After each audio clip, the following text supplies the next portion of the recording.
Nuno yanks the leash to rein in the wolves. Welcome to Talk Football. I'm your host with the most, Snashe, and I am joined by my co-hosts as ever, Nabi. Starting with you, how are you doing, mate? You had a good weekend? Yeah, it was a good weekend. Sunday was a perfect set of results as well. And Shabs, how about you? Did you have a good weekend? Yeah, not too bad in general. Yeah, mine was pretty terrible. Thanks for asking. That's why we didn't want to ask. It was pretty terrible. To be honest, I'm getting used to this now. Every Sunday, Arsenal ruining my weekend. It's like goes well for a bit, and then it Do they comes to really Sunday. ruin it anymore though? It goes to Are you Sunday, used and to then the whole I just pain? start stress. Well, that's the thing. You think you're used to it, but then, yeah, it's like hope keeps dying that I didn't realize I had left. There's always hope in football, mate. Yeah, There's like, always hope in football. There's something. It's like I'm like, why am I so angry? I was expecting this, but yeah, I guess we'll get into that a little bit later. I just sort of quickly jump into the predictions. I think mine went horribly wrong, to be honest. To be From what I fair, remember. I had an absolute storm just on one game actually, in terms of fantasy football suggestions, but luckily, shamefully, that doesn't really get you anything from me. But anyway, just starting off with Brighton Liverpool. Shabs, you went for 3-1 to Liverpool, and Mane is your player to watch. And Nabi, you went 2-0 to Liverpool. Jota, your player to watch. I went 3-0 to Liverpool, and Jota, also my player to watch. Jota got the goal. I forgot about the two that would be disallowed by VAR. I took that into account. I just didn't realise that's what it was. Well, they were correctly offside. So one was correctly. The other one is offside. Still annoys me with those lines. I get what you're the saying. The minor one, I get it. It's like it was a yard off. You could see it with your eyes that it was a yard off. But I suppose that's Anyways, the thing we with the jumping into that actually. I guess jumping into the Brighton Liverpool game. How was? Well, we'll start with Nabi before we get to you, Shabs. How was your assessment of it, and how did you see the game? Nabi. Well, I thought that the penalty given at the end was not a penalty. So in that respect, I think Liverpool should have held on to the win. Yeah, they didn't play great, did they, with their first half? I makeshift 11? would agree. Yeah, second half when Hendo came on, I think he pretty much changed the game for Liverpool. And he does offer us a lot. He actually offers us a control in the tempo and the build-up play that you don't get from the other midfielders. First half was a bit end-to-end. They had the bigger chances, I'd say. Yeah, apart they should from have taken those. I don't know how the first half ended. Penalty, which was a clear penalty, which they missed. And there was Connolly went through as well. Goal. Connolly went through on goal. Yeah, he made a lot of those runs in the first half, and he was actually annoyed when he came off. I would have been as well if I was. Second half, we were a lot better, and we had overall control. Apart from the last 10 minutes, where when you're 1-0 up, it's bound to happen where they put a bit of pressure on. Unless you're playing. And we generally held on up until the little. I'd say it's a soft penalty. Robert incredibly soft. Robert was at the news conference today for the Ajax game, and they mentioned it to him. And his point was, if they're going to give that as a penalty, they need to be consistent, because he saw the Adama Traore one and the Rashford one and felt they were quite similar and both weren't given. Yeah. So he doesn't understand where if his one's given one, the other two, they either should all be penalties or none of them should be penalties. But yeah, the way Welbeck went down as well. It was like 5 seconds after... that doesn't put you off balance like that, and then it just doesn't. But I guess for him, he felt the contact and then went down knowing that VAR would have a look at it, and that gives them the chance that they ended up essentially getting. It's that, I guess, that inconsistency that he exploited within VAR, knowing that everything is still a little bit unclear. Everything is still a little bit unsure. So if he goes down, they're bound to have a look at it. And to be honest, it wasn't great. Like you said, it was a good, half hour that he went down after he felt the contact, and the way that he went down as well. And especially when you look at the amount of contact that there was as well, I was like, wow, big guy like you. But it is what it is. But for me, I'm with you. It really wasn't a penalty at all. I think the biggest issue about VAR on that occasion was actually the whole interpretation of clear and obvious. So when VAR initially came in, it was all about making sure like the massive blunders are stopped, and anything that can go either way, they just stick to the referee's decision, whatever he went with. And I think that's the problem, is that the referee looked at the situation live and felt like it wasn't a penalty. Yeah. And I don't think what the replay showed is enough for it to be a penalty, like to overturn a referee's decision. And it's just, I feel like the whole clear and obvious stuff and everything's just all gone out the window. I think VAR's they've overdone it, and it's not the technology itself; it's the way they implement it and the referees as well. But I think it's a bit all over the place, and they need to like rein it back in a bit. Right now, it's just poor. And obviously, Milner came out, put out a tweet and mentioned how the love of the game's kind of gone-ish, where like how does anyone celebrate anymore? Do you know what I mean? Even something that in your head you're watching live and you're like, that's it's clearly offside. You still can't celebrate until VAR actually looks at it. It will look at the offside. It might look at something in the build-up. It might look at something as a fan, like you missed like 2 minutes ago. As an Arsenal fan, I guess, just to quickly point out, when, for example, in the Wolves game, whenever they scored, I always had that little bit of hope that it's going to get checked, and hopefully there might be something that they did where someone was clipped or he might have been slightly offside. It then, and obviously if you're a Wolves fan, you kind of hold your breath before celebrating, like, okay, wait until you hear the commentators clear that, okay, the VAR check is complete and it's done.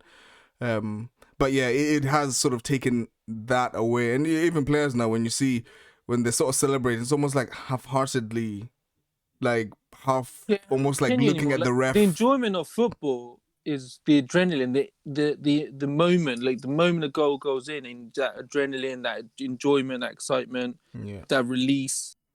That's what it's all about. But the release happens 5 minutes later. And it's not so much of a release as well. It's not so much of a release. It's almost like, oh yeah, okay, cool, yeah, that was a pretty decent goal. I'm happy with that. Let's kick off from here. Point, you can't celebrate anymore, can you? Like that instant celebration's disappeared. I know we kind of knew that might be coming with VAR, but I think it's a lot worse than we actually expected it to be. But in terms of the game, like outside of VAR, I thought we did what we could. He obviously had to rejig the team. Mane got rested, but obviously we stuck to a front three. That's still fine, and I don't think that was an issue. The midfield, obviously, Minamino came in. We didn't have much left. The big problem area probably was right back. So obviously, Nico Williams had a couple of tough games, and he came off at half time. He gave away the penalties. Yeah, He's the rough 19, game. The rough game. It's tough for him, but Milner went in at right back second half, and it was much better with Milner there. But then he ended up getting injured. Yeah. So that's another man down that we didn't need. So we're back. And he's your band-aid as well, essentially, isn't he? He is. He's the one who covers every area that we need covering. Yeah. So he's gone, which means we basically don't, unless you carry on putting Nico out there, which is a bit tough on a 19-year-old under so much pressure. Because he's had a lot of backlash on Twitter and stuff. I don't know if you guys remember, like from one of the games before, he then had to black out his Twitter account. Yeah, he's obviously back online and stuff, but like, as 19, do you really need to put that on him? Like, he shouldn't really have to. It's obviously not to the extent, but it's similar to the Pepe when the headbutt. There was a lot of fans, Arsenal fans, giving him racial abuse as well. It's like he this is your own player. Fair enough, be critical. There's nothing wrong with being critical of the fact that you don't think he's quite at the level yet, or But then to go on and start abusing a player based, especially the fact that you're saying with Nico, the fact that he's 19, he's still a kid, he's still learning, you know. He's learning while playing Champions League football in a makeshift defence. You know what I mean? It's not like he's coming into a back line with Gomez, Van Dijk and Robertson next to him. Yeah. He's coming in when sometimes it's Nat Phillips or Reece Williams and Next to then him, Matip. And then, and then obviously the only one left as the first team is Robbo. Like, it's not like easy in the way he's come in with all these injuries and stuff. Like, so that's going to be a tough one looking forward. But we got to do what we got to do. With the team that we had out, it was the best team really that we could have put out. Maybe Salah coming off on 60th minute. I would have not done that. I would have kept him on. I would have kept him off. Annoyed. And yeah, he was. But then you'd expect him to be annoyed. Yeah. I guess that's what players do. But I would have personally taken Minamino off and dropped Firmino a bit deeper and had a front four at that point. But Klopp made the decision, spoke about it afterwards, and said, obviously Salah had COVID, and even though he was asymptomatic and stuff, and I know we spoke last week that we don't really know the true effects, he couldn't train with the team and stuff, so he was sat at home training as much as he can at home, and it's technically not the same. He wasn't.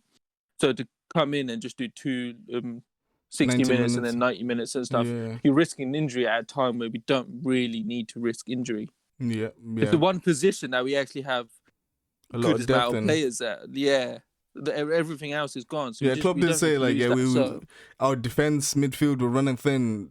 Up front, we've got a lot of attackers, and they're all fit essentially as well, aren't they?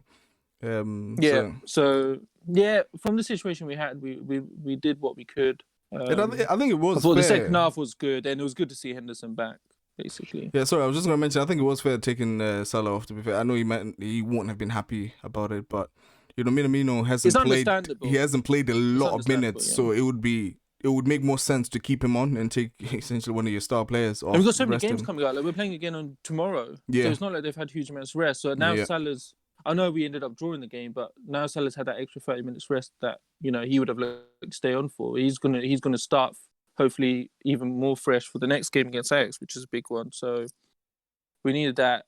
Henderson, it's a shame that he couldn't start that game. I think it would have made a big difference overall.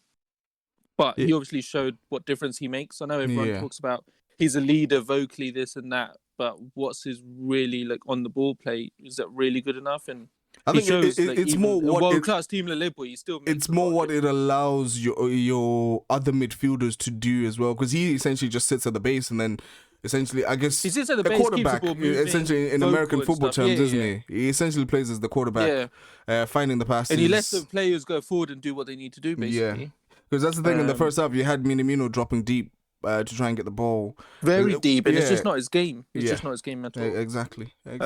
He needs to be running through the middle, coming onto, like Lampard used to do, that kind of coming onto it last minute, onto a ball, into a cross. Because that's what he should be. But a lot of time he's so deep picking up the ball, and it's just not his game at all. But squad's running thin. We're trying our best at the moment. Is it harsh to say that you're basically playing with 10 men with Minamino on the field? It's harsh to say it's 10 men, because actually I thought when he pushed further forward, when Henderson came on and Salah came off, he was actually a lot better in that second half for the last 20-30 minutes or so.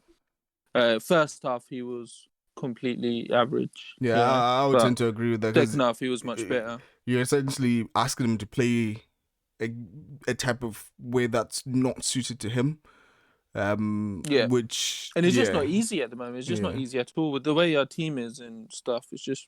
It's difficult. The supply and stuff, and Wijnaldum's just playing constant 90 minutes after 90 minutes for Netherlands, for Liverpool, just constant. And at some point, I feel like his legs are gonna go. That's the worry. But then you can't rest him because we literally have no one else. I was listening. The commentators were saying that quite a lot of your players are approaching or already in the red zone, in the sense they need to be rested soon. They do, but Klopp said it today. What can you do? How do you prioritize and rest and change shifts when it literally doesn't have the place to do it at the moment? Yeah. In January, hopefully a lot more come back. Apart from Van Dijk and Gomez, I would expect a lot more of them to be back by January. Trent probably max a couple of weeks away. Even Ox maybe before the new year. But yeah, we just need our players back, and at the moment it's all about survival, doing what we can every game.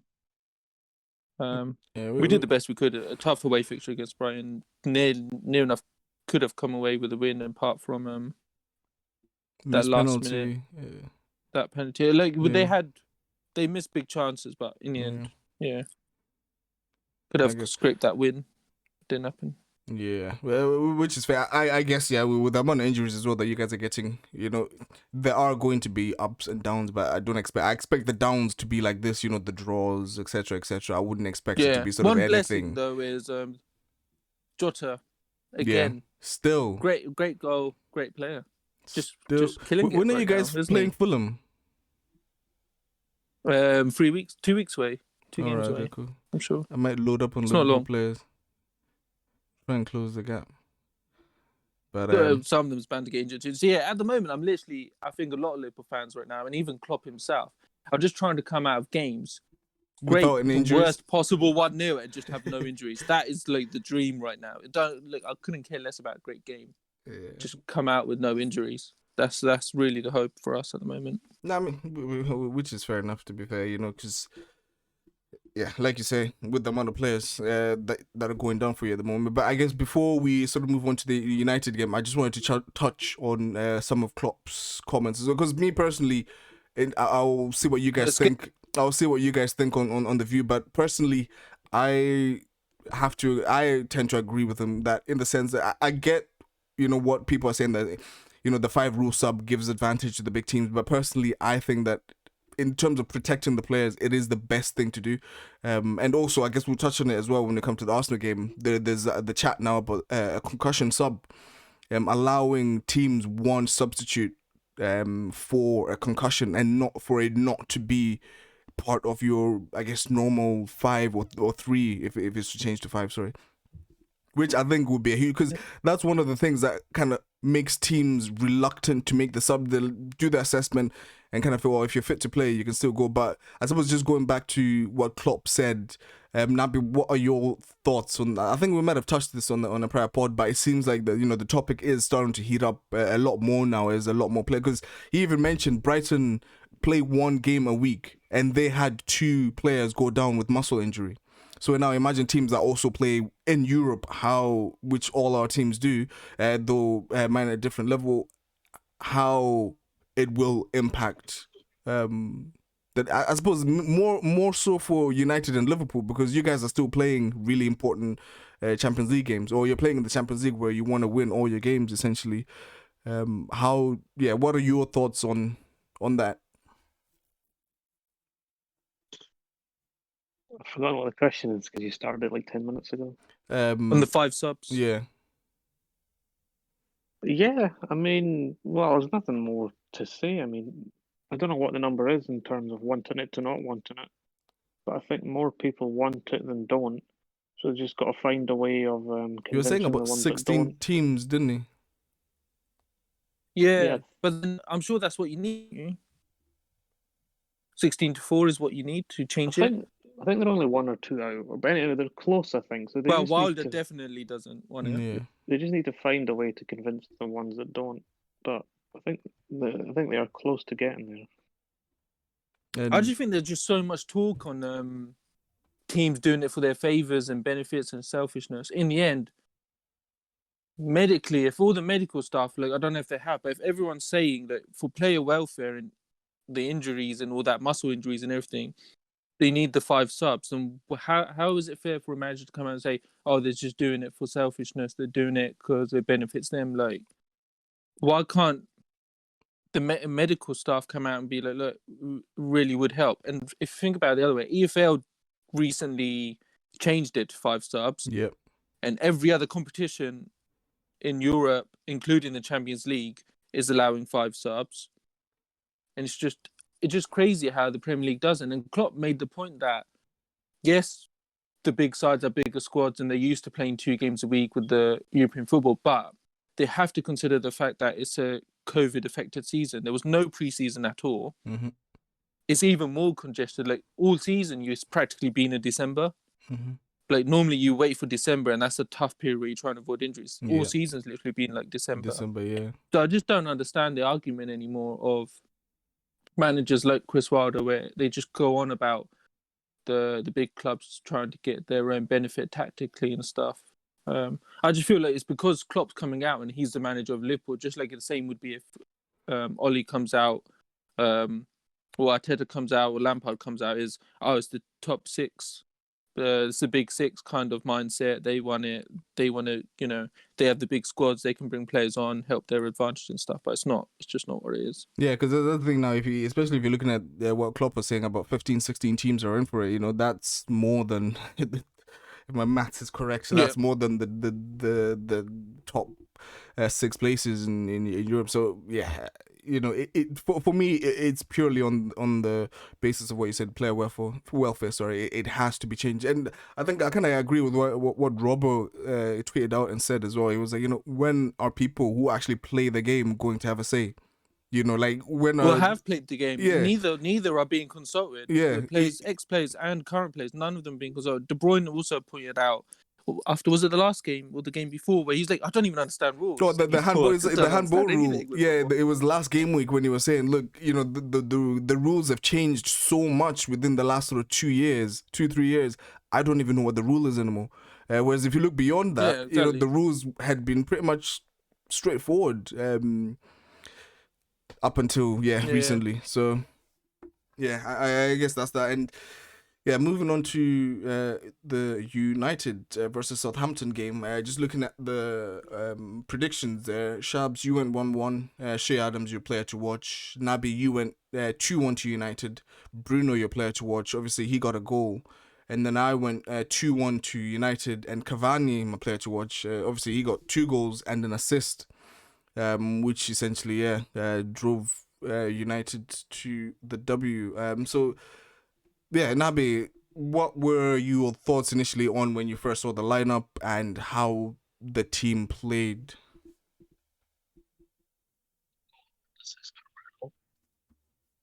None of them penalty. Never heard what you said the first time, sorry. Goal and assist for Bruno.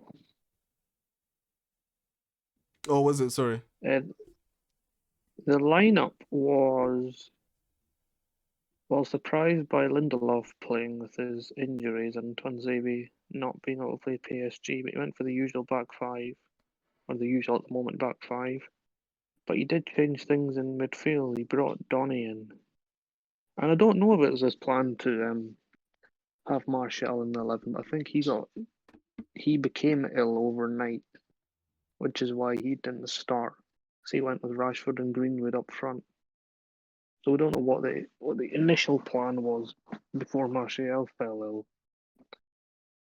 But they started well, even though in the first half they went 2-0 down. They actually played well. I mean, just got hit by 2 nailed set pieces. And they're not the first team, and they're not going to be the last team to be outdone by some Ward-Prowse set pieces. To be fair, we did kind of call this out. I think one of us, I can't remember who mentioned it as well in the last pod, that that's one thing that United would kind of need to watch out. So I guess, yeah, like you're saying, it is something that is a strength of Southampton. Yeah, because United did have their chances, like through Greenwood and Fernandes. They both had a couple chances each. So even at half time, like normally United will 2-0 down at half time and be thinking, yeesh, this is going to be a struggle to come back from this. But the way they were playing, I did think they definitely had a chance of coming back. And in the second half, with Cavani coming on and Henderson, even though Henderson, Finally. he only had a couple saves that were straight at him. The presence of having a better keeper, I think, changes everything.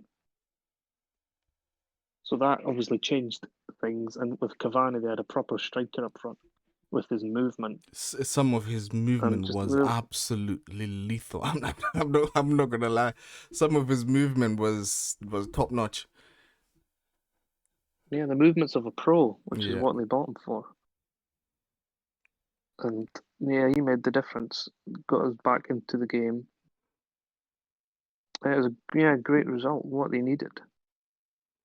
Yeah, and I guess like you're saying as well, with I know on the last pod you'd said that you were looking more just for the result rather than the performance, but in this one looks like you got a bit of both. Well, definitely got the result, but you got quite a bit of a performance as well. Because I agree with what you're saying.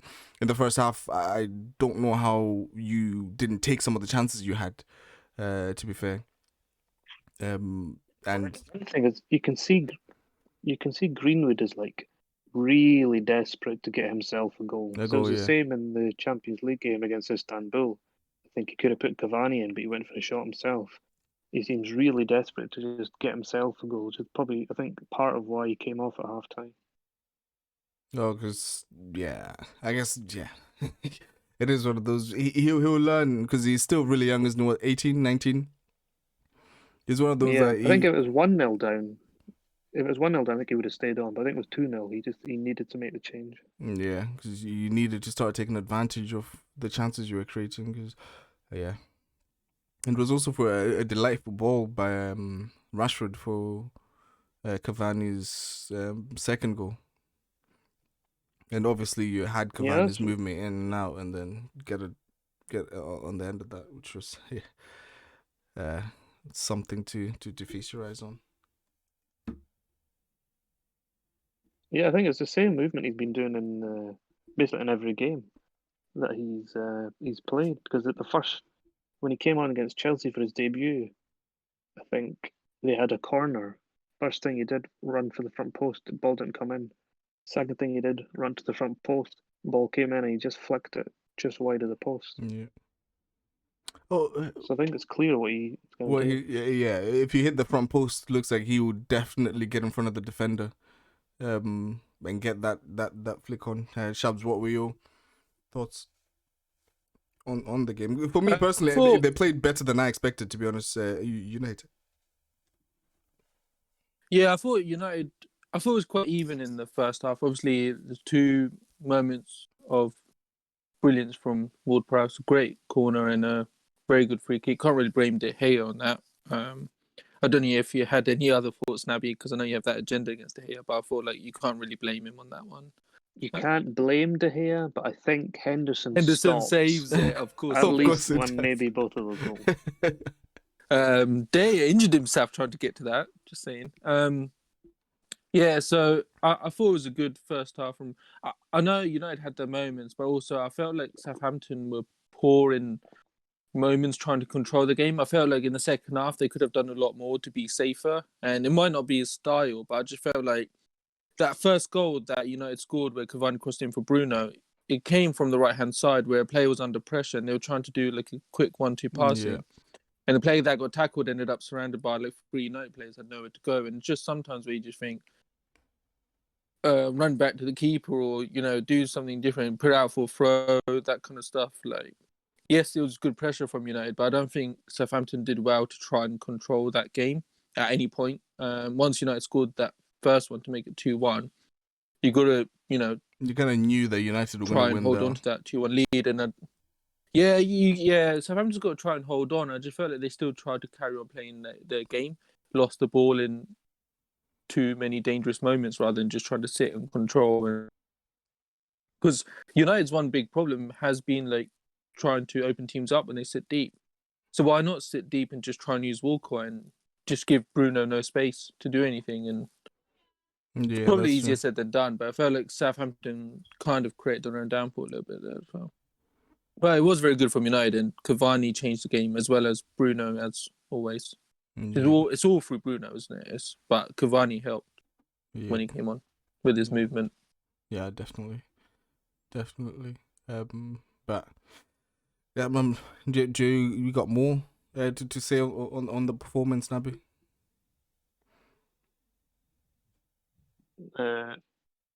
No, but they're continuing a very good away form. Well, is it? I think their last away defeat. Away games 8 wins on the trot. Yeah. Yeah, but the last defeat away from home was Liverpool in January. What a win that was! Remember? That goal that won the title. It was the first time we sang, we're going to win the league in the crowd. That game. Oh jeez, that was way back when fans were still allowed in the stadium, wasn't it? Yeah, it was. Wow. Yeah, it's not lost an away game since then. That honestly feels like a lifetime home game as well. feels like an absolute lifetime ago. But But that is quite an impressive run, to be fair. But yeah, I guess now it's just you've got the first win at home. If you can sort of consolidate that at home as well, that would definitely push you guys right up the table. Well, it's the three players that they need to play. But obviously, he always still needs to manage their game time, like everyone is trying to do at the moment. Well, not Henderson. He doesn't need to manage his game time. Henderson in the team. I'm going to keep saying that every week until it happens. Get Henderson in.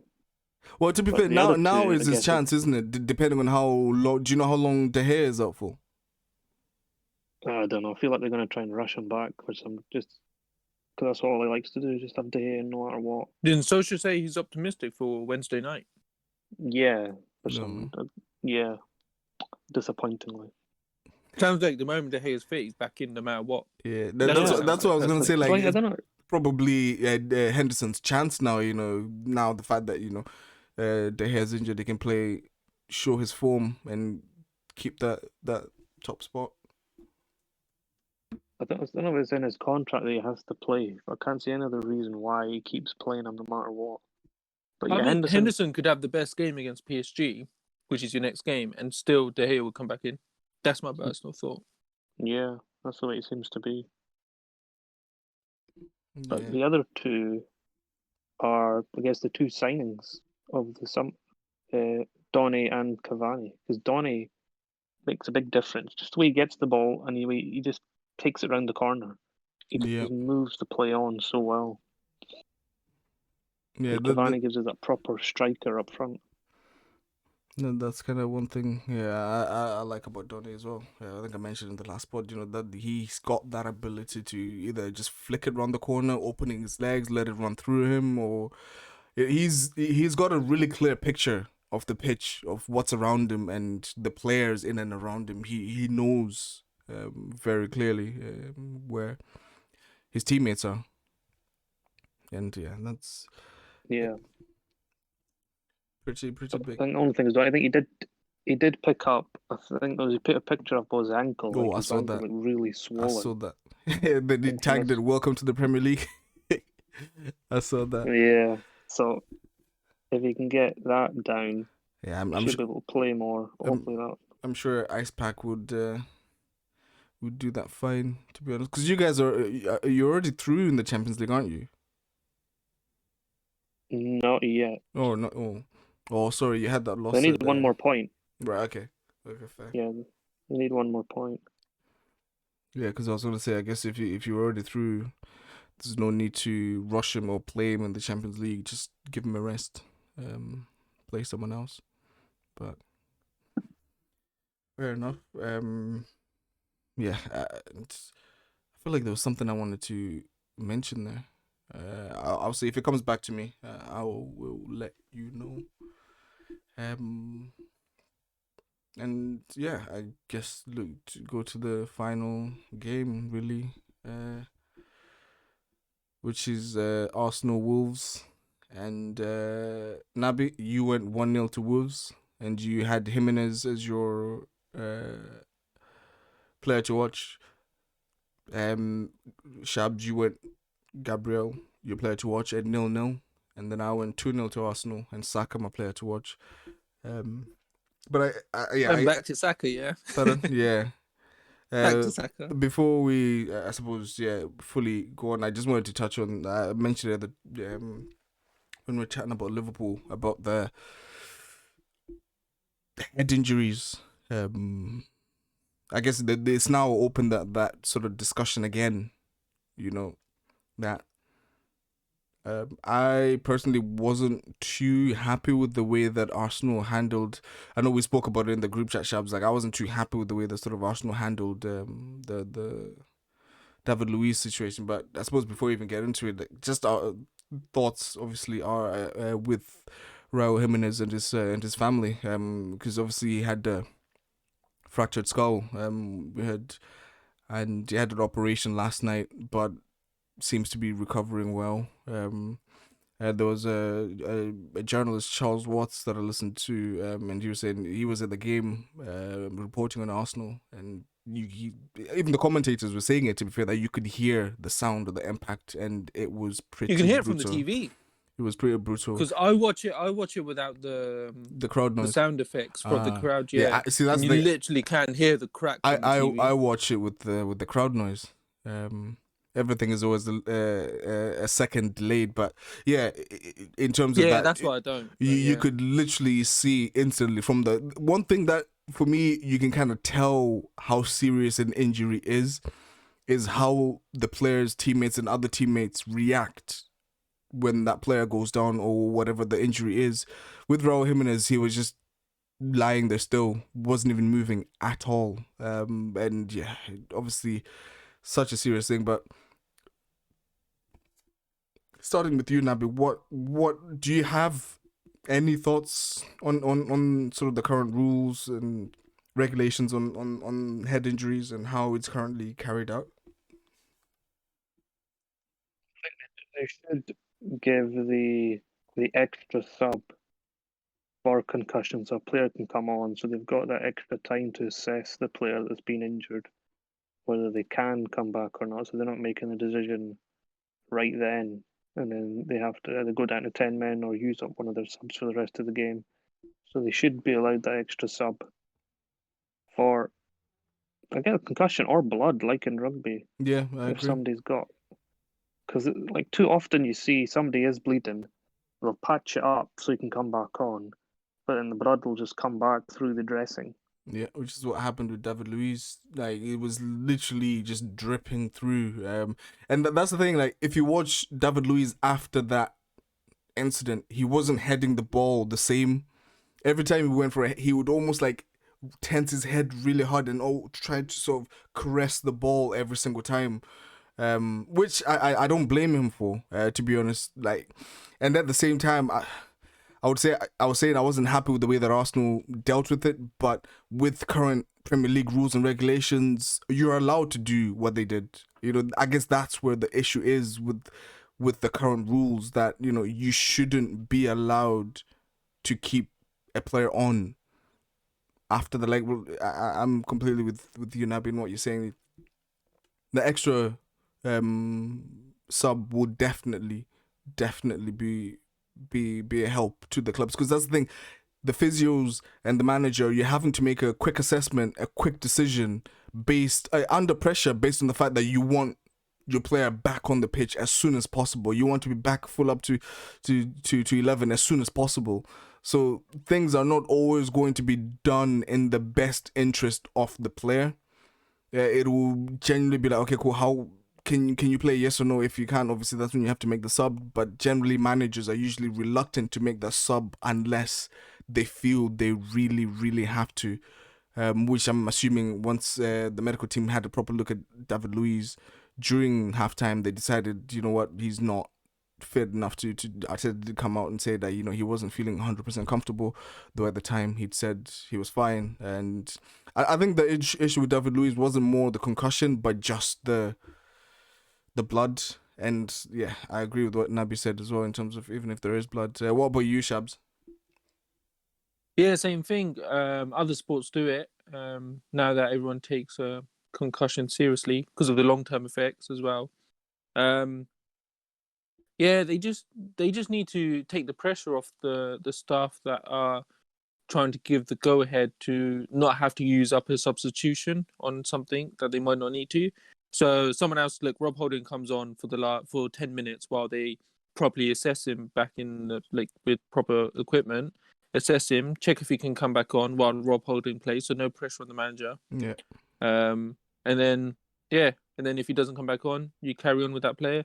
And if he does come back on, that player goes back on the bench and you're all good. Yeah. It just takes away a lot of issue. And we were talking on the chat when that happened, like, no matter how much they do follow all the protocols and stuff on concussion, a head clash like that, like, you don't know really what the effects are on the brain and stuff. Yeah. And then when you watch him carry on playing and he's still bleeding from his head, it doesn't look could good. just be a cut, but it just doesn't look good at all. Yeah. And then from on top of that, when he then doesn't make it out after half time, and and that happened quite early on. So we're talking he played for like another 30 minutes or so before coming he off. then at halftime they realised that he couldn't make it back in out for the second. I just think it's ridiculous. Yeah, It and does you need to also be made a changed. good point in the chat as well. That fact that the fact that the brain, it's so unpredictable, so it's very difficult, like we're saying, for No matter for how medics to okay make a quick someone chat. looks in that moment, Yeah, anything could happen with the brain. It's just I just don't think it's a position where you can just spend 5 minutes and give a player a go ahead like that after when the other player as well is fully unconscious and fractured skull. Like, yes, David Luiz got up from it, but that doesn't mean he didn't feel a massive impact as well. It's just I just don't understand it at that point. but I guess it almost feels wrong, but I guess we have to talk about the game as well. The final score was 2-1, and I personally I would say deservedly. And it probably could have been more. But I think the issue, I guess, going back to the title that I used, a lot of Arsenal fans will say, even Arteta said, "Oh, we played a lot better in the second half." Personally, I did not buy it because I feel Wolves retreated into their own half in the second half. That's what it sort of gave the illusion that we were attacking more or we were playing better, which I personally don't think was the case. But that's they just the put way. Traore in the middle and basically decided Arsenal will throw everything at us. Yeah. We're fine dealing with it. We got Cody and Bowley and Kilman came on as well. Plus, we went to a back three again. And let Traore do his thing if he can. That impacted that fact. Sorry, is the fact we're not threatening at all. So Wolves pretty much knew that throw the kitchen sink and everything at us. We know you're not going to score because you're not creating many chances, and that's the thing. Like we were saying that Arsenal had 36 crosses the whole game, and only about 3 found our own players. And there were times where ball goes out wide. Player looks up to cross the ball, and all you see in the box is like Aubameyang with like 3 Wolves players next to him. I guess even Aubameyang, that's another subject or topic on its own as well.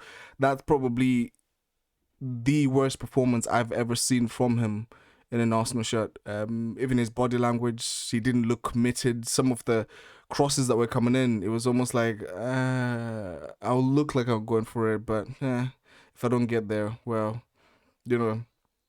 But in terms of the performance overall, a lot of Arsenal fans now have proper come out, Arteta out. But me personally, I'm still pretty patient because I feel that it's not purely down to him. Like I said, 55-45 in the last game. It's not. But how long do you give him? How long before it becomes too risky? The thing is, bring in who and what are they going to change? Because the thing is, it's still the same. It's still the same players. It's still the same players that just Emery changing had. the manager though takes the pressure off, doesn't it? Like if everyone's going at, if Arsenal languishing like 15th, 16th, and it's just not getting any better, even though Arteta seems like the right man and doesn't seem like there's anyone else. Okay, there's going to be a lot of calls and a lot of pressure to change I'll mention this, so right? I'll mention this. Point, we'd had the discussions. I was very much Wenger should go. Within the last sort of 2-3 years of his tenure, I was the season that Leicester won the league. That's when I became Wenger out. But Wenger left. We brought Emery in. We had that.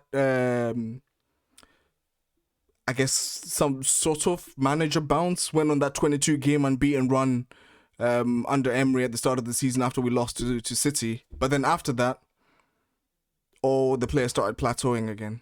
Everything started coming back to normal again. I'm not saying he should go now. Wait, let me just finish. And then Arteta, same thing, right? Still the same players, apart from Partey, he wasn't playing. Still the same team, essentially the same team that Emery had, apart from Gabriel, who for me was our man of the match, and Willian. The midfield was the same. Every other player was the same. So, again, with Arteta, started off really well. Now the players are starting to plateau again. So you can bring in...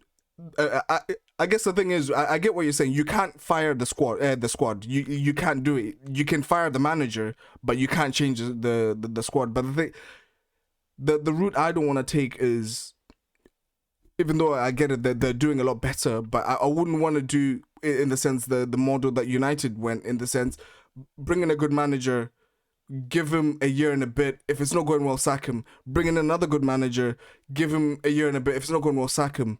And now they're sticking with Solskjaer. They're backing Solskjaer to an extent. So that's what I just want Arsenal to do. Back Arteta until he gets his team. I mentioned to Xhaka, Ceballos, they wouldn't get into United's team. They wouldn't even make United, all the top 6 teams as benches. They're that bad. So to then expect Arteta to, I don't know, transform Arsenal somehow with that same midfield. Because if you see, we went 4 at the back with the 2 midfielders, Xhaka and El Neni, and I've mentioned many times before, Xhaka and Ceballos were 2 of the most dribbled past players in the Premier League last season. So what they tend to do is drop deep to sit right in front of the defense to compensate for their lack of pace and lack of athleticism, which is then also sacrificing our ability to press up high. We can't then now press up high, which is what I personally think Arteta wants to do, be able to press up high. I've mentioned this on the pod before, sit at the halfway line, press up high, but with Xhaka and Ceballos' lack of pace and lack of athleticism, we can't do that. Because the moment you saw how Xhaka got turned by, to be fair, Adama Traore can turn the best of them. He turns everyone. Yeah. He's run right against us, and we got some of the best players. So, but in terms of just their midfield in general, they were pretty much running right through our midfield in the first half, because the moment there was a clip that I saw online, I can't remember who it was, had the ball. I think it might have been their first goal. Yeah, you literally a Wolves player gets the ball and you just see Xhaka turn, face our Leno, our own goal, and he just starts sprinting back. No one is going up to press the ball, because if you press the ball and you get done, they can't get back. So this is where I'm saying, I get what you're saying, but at the same time, he doesn't yet have the tools to say, okay, you fully implemented your plan and it's not working. If we change manager now, we'll get the new manager bounce, and then next year we'll be back here again. Oh, it's plateauing. Who do we get again? I don't know. But I'm not saying they should change him now, because I think he is the right manager and he's made the signings that Arsenal needed to make. He just needs more time to bring in more players, because they're clearly not good enough. I think what my point would be is, how long can you let it plateau for? Like, how long before it becomes too dangerous to carry on with it? And how much trust can you really give? I'm talking 2-3 months down the line, if it's carrying on really badly and Arsenal are, down there in 15th still. Like, I don't expect them to. And to be fair, Roy Keane did say Arsenal should be safe from relegation, so I don't think that's a problem. But you gotta, it's just, it doesn't, like, it's a lot better than what Emery had. I know it's been exactly, well, I think yesterday's game was exactly a year from Emery's leaving, and I think it's been a lot better since. It's been a lot of clearing out, right players are coming in and stuff. But it's worrying, because other than the Fulham game, which was the first game of the season, and then the first half of the United game, which was decent, I think it's been awful for every single other game. Like, awful. Like, yeah, I don't see anything happening right now. I with that, I completely agree. And yeah, to Nabi's point as well, there hasn't been a lot of clearing. I think this summer coming, that's when a lot of our players are running out of their contracts. Ozil's out, Mustafi, Socrates. Like, there's a list I could go through. A lot of them are running out of this. Talking about the first player you mentioned, mm-hmm. You've had no creativity all season, literally all season. I think every game that goes by where creativity is a huge issue and it's costing you points, he's gonna get mentioned more and more. It's like, you can't stop it happening. That's true. Like, no one's saying he should play 90 minutes every single game, but when the creativity is that bad, I was watching he's bound to be mentioned. I was watching the 90-minute football podcast. I can't remember the name of it. What's Harry mentioned it today. yeah, and the guy brought up a good point that for me, I completely agree with. It was Emery's undoing essentially because Emery, the issue is he was flip-flopping between Ozil. He would be out for a month and then would be back in. He would be out. So the fact that Arteta has taken the stance, if he then decides, oh, we need to bring Ozil in, it's going to undermine everything he's done, and I kind of feel he's going to lose the respect of the dressing room. Like in the sense, like he might already the players might not already be happy with the way he's treating Ozil fair, but once it comes to summer and Ozil goes, that issue will no longer be lingering. That won't be an issue anymore. But the fact if he goes back on his word now, that will be more damaging. I can't remember who it was that said it. That it will be more damaging to Arteta's reign at Arsenal. Yeah, to Arsenal than the short-term fix of bringing Ozil in. I think. Harry's point was, he will look weak, which is like understandable, but also they need him. So it's the balance between the two. Yes, but how do you get that? The issue is how do you get that balance though? But in the end, if you had to pick one, isn't the points on the pitch that you have to pick? I know it does seem like it's been so long. There's been too many statements made, and like it seems too far away to be able to bring him back into the picture. But I don't know. It just like for me, my thing is end, they need him right now. They need him. My thing is, and I hope he'll have had this discussion with the board or Edu or whoever he needs to talk to, and essentially say, look, I'm not going to bring Ozil back, but we need to react in January. Like we need to sign someone or get someone in January, because United are the perfect example that you can get a player in January that could literally transform your season. A player who can create and is still dynamic in the sense. It's not easy. No, it's not. That's what I'm saying. That's what I'm saying. That they either have to do it January or summer. Either way, they're going to have to make that move anyway. So instead of Arteta having to undermine himself, I personally think they should react in January rather than having to bring Ozil. Because for me, I hadn't looked at it that way. The way that Scott said it will be a damning thing, because looking back, that was Emery's undoing. He'd taken a stance. I don't feel like it was an Arteta decision, though. Personally, I think something happened. I think Harry mentioned it. Something must have happened during lockdown. Yeah, I think it was the whole pay cut thing. I think it was the whole pay cut thing. Yeah, where the board made the decision that they're not going to allow him. I don't personally think it's. But then Arteta came out and said it was fully his responsibility. So, but isn't that like an Arsene Wenger? No, thing? it is. But the fact is that you are now taking responsibility for that. So if the players might or might not know whose decision it was, but the fact that you've now taken full responsibility of that, you now have to own it. You can't then start flip-flopping and saying, okay, cool, fine, we're struggling with creativity, we'll bring in for a couple of months, take him back out again.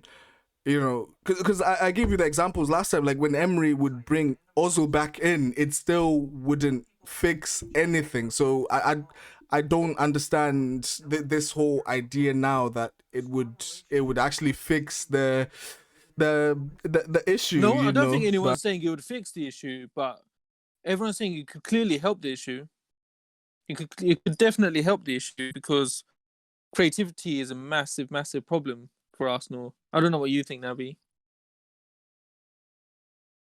Well, to get my unbiased 2 cents on Arsenal, here's what I think. Here we go. First of all, the players aren't good enough. That's been known for a while. They have got a lot of poor players they're carrying. But on the topic of whether Arteta can turn it around, he probably should get the time to turn it around. But the thing that I'm seeing where I think that Arteta might not turn it around is I'm kind of seeing similarities to the Van Gaal reign, in where they had this very rigid system made for very poor football, and he just wouldn't change it. Because like some games in the Van Gaal reign were some of the most boring games you'll ever see. Even I remember Gary Neville saying that one of the games he left early because it was just so boring. He left one of the games early. Do you know what backs your point there? There was a stat that came out in the first half, like near the end of the first half, and it was the dribbling stats. Yeah. And it basically had Podence, Neto, and They Traore were like 5. I think Neto 4, had 3. 5, Traore had 3, and The whole Arsenal Podence team had 3, 2. something like that. Yeah, the whole Arsenal team had 2 in And it total was Saka. in dribbling. So it just shows how rigid he plays them, and it's just pass and move, proper structure, no flair. But then to be fair, no one go out thing there I will and say beat a man. to There's back just up nothing there for that. Arteta, our main dribbler, because Arsenal, apart from Saka, we don't have a great deal of dribbler. Pepe, he suspended. Another player who dribbles a lot for Arsenal, Thomas Partey, he's unfit, and that's another huge worry. Because I think there's chat that he's out for like up to 5 to 6 weeks.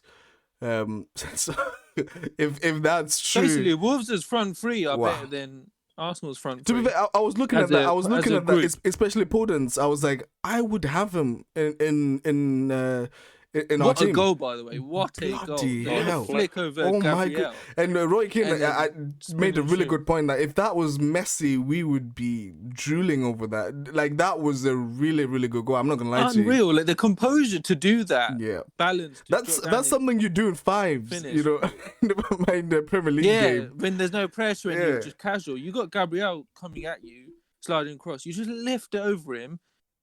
Make sure you stay in balance and then finish with composure. It's just it was great skill. And yeah, the first goal, like Traore, he's improved his crossing massively, Very and much. it showed there again. Finishing, not where it needs to be, but crossing is on point these days. Yeah. Yeah. So to continue, as on my completely fair assessment, I don't see it working out for Arteta unless I see him decide, right, we have Aubameyang. You know, he world class. Well, can be a world class player. We're gonna just make it work for him. He's not done really anything this season. He's the player that we have that we need to use the most. So I'd like to see him change things to make it work, Can I or to get more Aubameyang more in the slightly game. counter that? Not a full counter, just a slight counter. Recently we've changed formation. I think this is more of a sort of 4-2-3-1, what we played against Leeds and this game. The issue now is we have a player behind Aubameyang and Joe Willock who are sort of buzzing in and around that sort of 10-80 role.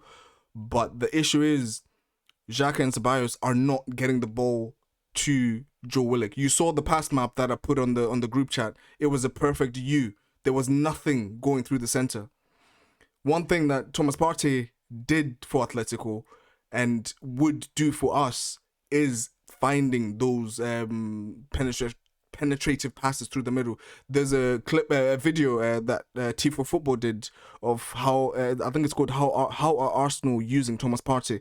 I'll send it in the group chat, and the guy pretty much shows the stats of what he did at Atletico and how this 4-2-3-1 formation that Arteta has now switched to could help get the most out of Partey and the player up front, in this case, who will be Aubameyang.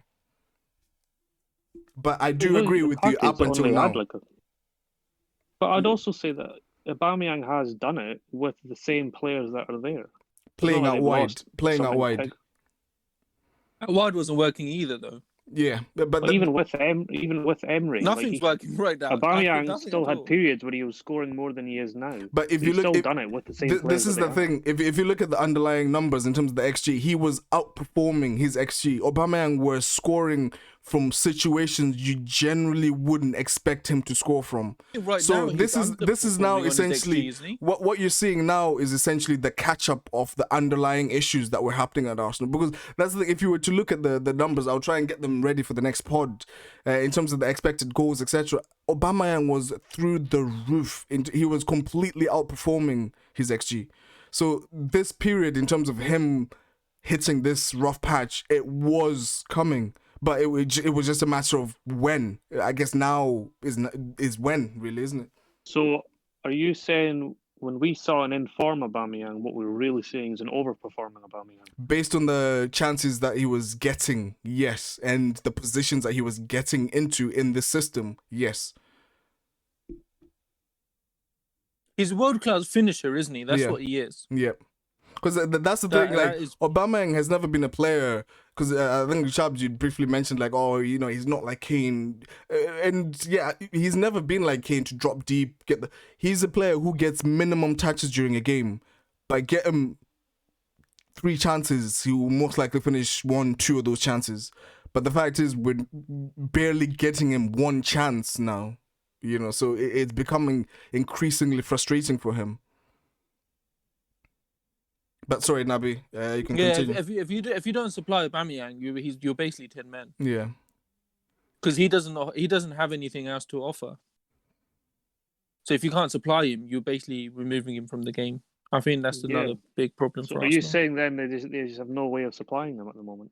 Currently, no, because like I'm saying, you saw the pass map that I posted in the group. Nothing is going through the middle. Nothing. Everything is going out wide. Even in the Leeds game. But when he was out wide, it wasn't working either. Yeah, but that's why I'm saying that this is now catching up with him. This is now the catch-up of his overperformance on his XG. This is now catching up to him. Or the fact, the system that we're playing isn't entirely suited to him. So that's why I'm hoping. We need to go back to back 5 then. Do you think? In terms of, if we're to talk, for example, at least that stopped the goals. For example, the Tottenham game, I would say we have to go back to the to back 3.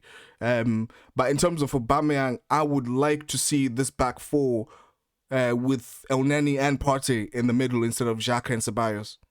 And because this is the thing, even if you look at United, we pressed a lot higher, we played a lot higher. But the moment Ceballos and Xhaka went in, we dropped a lot deeper. So what was said to Aubameyang when he signed his contract? Surely it just wasn't, we're going to get Partey and everything's going to change. It was, You've got your money now, just sit and relax. No, obviously they would have told, whether they went into the details or not, I don't know. But I'm pretty sure they would have mentioned to him, like, look, this is what we're planning to do. And this is how we're potentially planning to get there. It's not going to happen in one season because remember, he only signed his contract this summer. So it's not going to happen this summer. It's going to happen. Sorry, you were going to say?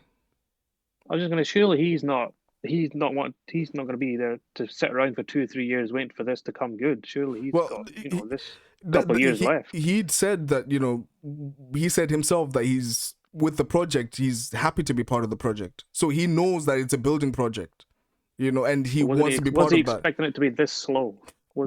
I don't think anyone was expecting it to be this slow, but this is reality though, isn't it? Like, it's not like it happens and then we're top of the league now, Arteta's had fully one window where he's brought in I can't even 3 see players. Top 4. 3 players, I can't see even Arsenal close to a top 4 at this point. Top half.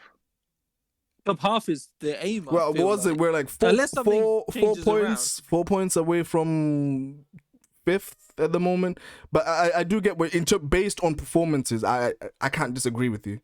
It's only going to get further away based on what's happening. Yeah, based on what's happening on the pitch, I can't disagree with you. But in terms of, I guess what you're asking, in terms of what Aubameyang would have been told, etc. I'm only assuming that they would have been mentioned, like, look, this is the plan. He could finish his career in the Europa League. It's not the way you want to end it as a world-class striker. Yeah, but... You know what I mean? It's just... At the same time, I'm pretty sure he was realistic enough to realize that it's not going to happen within Arteta's first window, like first serious window, really. But... And especially, like I said, this coming summer... We're going to have a lot. I think it could be as up to 12 players, if I'm not mistaken, if not a little bit less, that have contracts either running up in the summer or when it comes to the summer, they'll have a year left. So there's a lot of people that are going to move out. There's a lot of change that needs to happen. Yeah, there's a lot of people that are going to move out. But then I guess that's when, for me, I will truly start judging Arteta. Because the thing is, I even tweeted, like, the high of the FA Cup, I think the reason why Arsenal fans were so happy with that is because we knew how rubbish the squad is and the fact that we managed to win a cup with that squad. But sorry, Nabi, I feel like I interrupted you again. If you continue, sorry.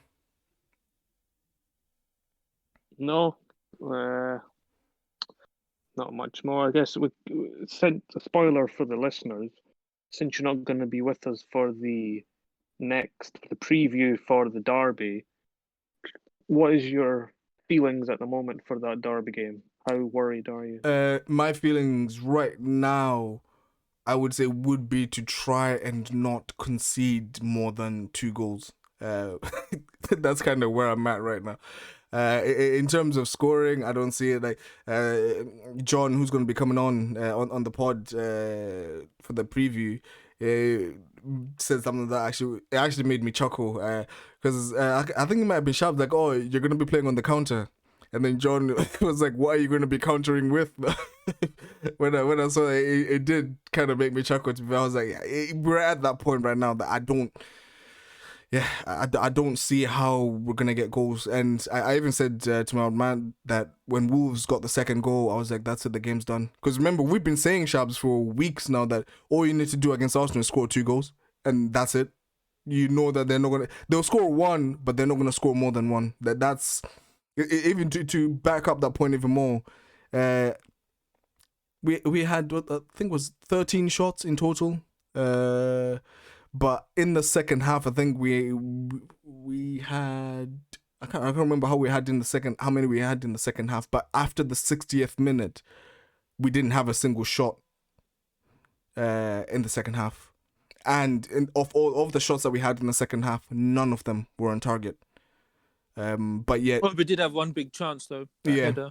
Yeah. In the chat, but if you look at it, like he half turns his back on it. He wasn't fully committed. He's lost all conviction in his play. Honestly, it just feels like he's given up. Yeah, like especially last night. That was fully when I first saw, like, his body language was completely off. You know what the problem is for him?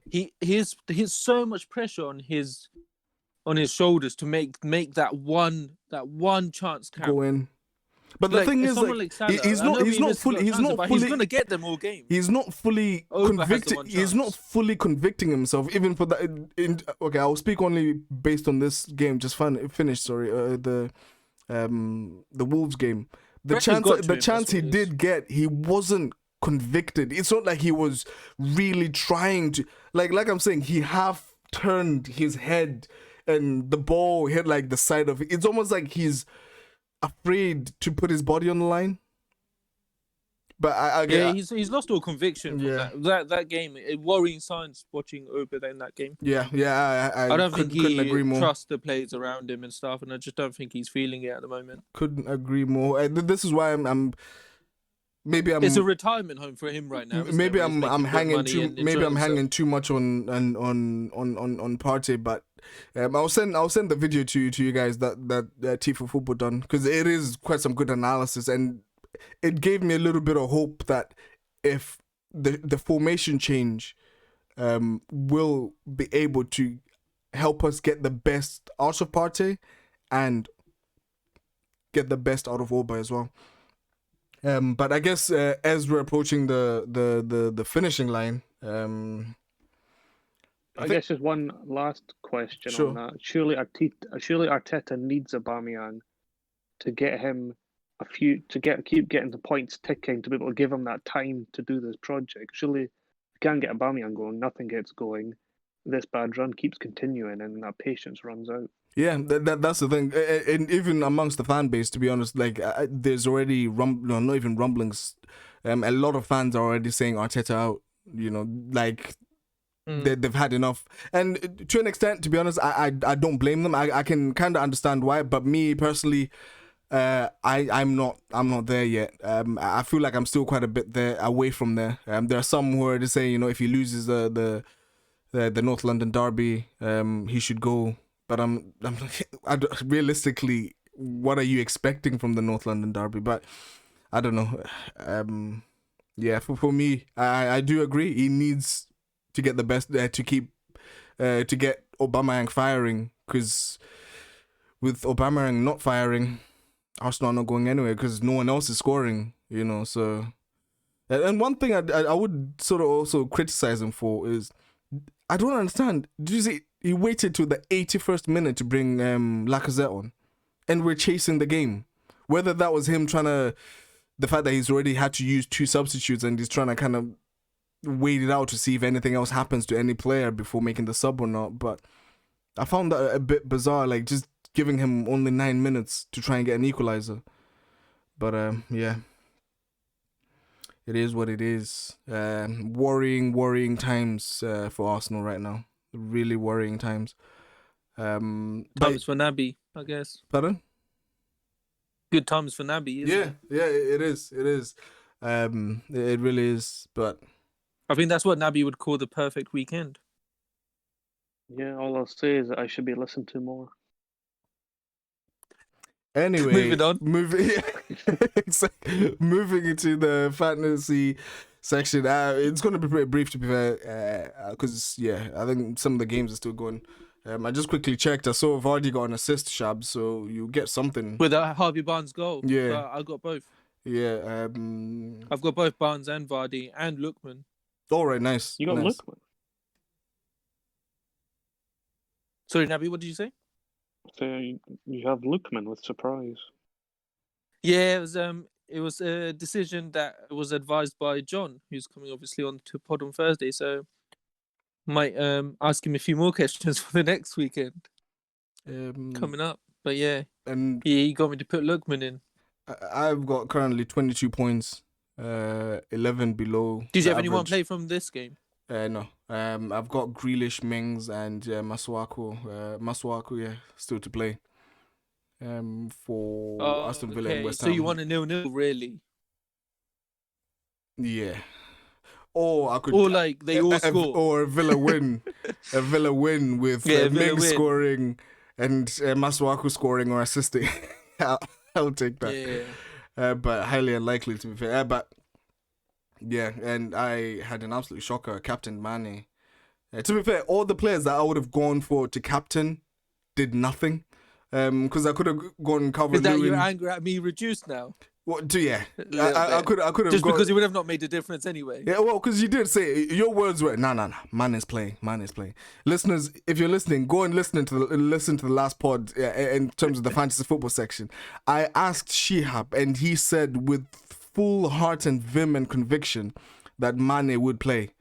The point that he stayed in my team as well, so it's not like I just done it to you and took Mane out of my team for someone else. Like that's fair. I did it for both of us. But yeah. All the players that I would have captained did nothing, to be honest, like literally nothing. So I guess it did anyone do anything? The only one was Chilwell and Mendy, but then I put Mendy on my bench and put MacArthur in. Which Mendy was that? Chelsea's Mendy, keeper. He got 6 points, clean sheet. He got 6 points. Yeah, he got a clean sheet. Yeah. But very good from them. Yeah, up until this point where Lookman, Vardy assist and Harvey Barnes goal, I had Jota and Chilwell as point scorers. So I was on like 29. I'm probably on like 40 something now, just over 40. Yeah, I'm still on with 22. one player left, Kufal. I'm not expecting much from him, but I'll take that. But I just remembered. Give me a 0-0 and it's fine. We still haven't done the other predictions. City versus Burnley. I went 1-0 to City, and Fernan Torres is my player to watch. Obviously, City won 5-0. Yeah, City won 5-0. Nabi, you went 2-0, and KDB, your player to watch, got an assist. Two assists. And Sterling was your player to watch, Shabs, and you went 2-1 to City. Sterling didn't play. Nah, he didn't. And don't listen to me. For the Chelsea Spurs game, I went 3-1 to Tottenham, and Werner, my player to watch, obviously was a 0-0. And Ziyech went 2-2. Shihab, you went 2-2, and Ziyech, your player to watch. And Nabi, you went 2-1 to Spurs, and Son, your player to watch. And all At least I got the result right. I'll take that. All three did nothing. But I'll take the result though. Yeah, fair. I got a draw. Fair. But yeah. Well, Nabi, how did your fantasy football do so far? You haven't mentioned it yet. It's going okay. I mean, I had Captain Salah got his assist before he went off, but Jota and Chilwell are the only ones that got me over 3. Who you got left? Grealish and Martinez left. Oh, and did you have anyone from the Leicester Fulham game? I had Madison and Justin, who got 3 points between them. Nice. I feel None like of us have had Aston City Villa will do players. really well, but There we'll was see. the highest scoring in this game week 10. He triple captained Mahrez, and he had 3 City players. Walker, No one ever thinks of doing that. That's why I don't even look at that stuff, man. Walker, Mendy, and Mahrez. And Mendy got a goal And of as well, course, didn't Mendy he? scored. Yeah, and Yeah. he had Neto as well. Of course he did. Like, Yeah, it's like, what's the point, man? Scored and assisted. Honestly. But yeah. Anyway, I guess we'll finish it there, lads. Oh, actually, yeah, I'm not going to be on the next pod, so I will give my prediction for the North London derby. I'm going to have to be realistic. Yeah, I have to You be can have more realistic. time if you want. No. Because you need to give all your predictions. I have, yeah, okay, cool, fine. No rush. Okay, cool. I'll think about it. But thank you very much for tuning in to this week's episode, and until next time, ciao.